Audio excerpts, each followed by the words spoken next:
Mallam hodom na asem we asi na ya ma ha ya me joso we de wan kasa boy amane na asem no de ano odin dodo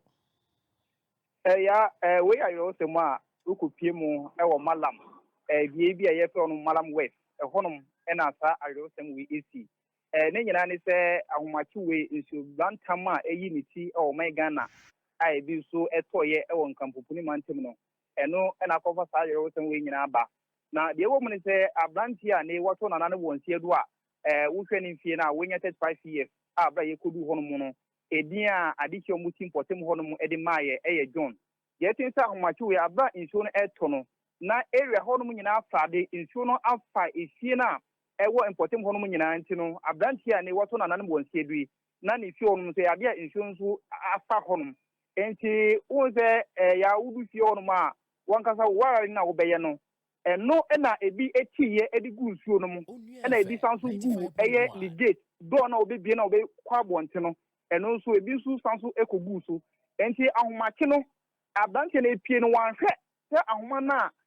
ewo ne fie ho no mo de ye ware no ebi atia na se ebi ntiye enti obie den na oso gate ni mu ana the electricity we power no ehwoke no na man so na edi ko bu nsuo no mu ewa bonte ho eho no ma abranche na nka agimpo ena abranche na to na no wonsie do na in fact ye kodu ho no no wo hwe abranche tintingam pa electricity power ashoti na wato na no wonsie do no na ya yoro sem ye de amanfo muti mantem ho no medi nkomo mo kire se wo hwe de esi ne de ya yoro sem papa enti we de o mesre pa asas anapa na ye du ho no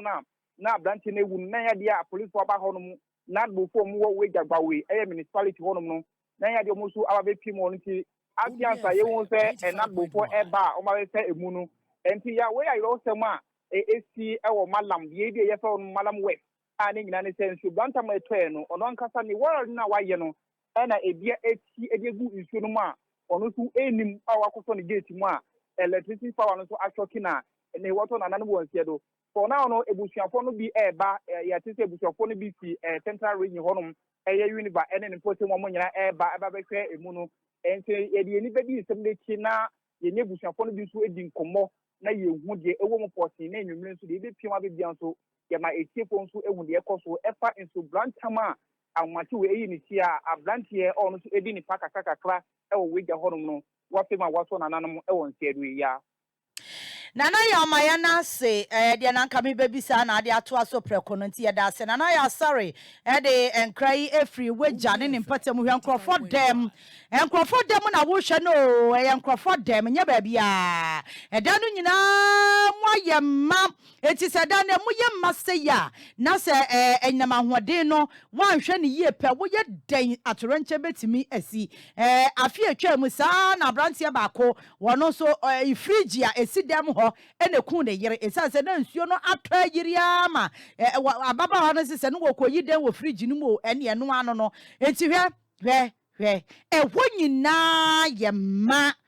nyina ye ma ensuo ye to me se adadwo ye ensuo se asese eto ade baako mienu pe na si mitiri me se omo da abonten ene mo timia ye a ensuo twa eyiri ekwan be no befa so a wo ebetena amode ensuo nya tope nko adwen ene ya eba betiri ya me ne yemboafo ya me behwe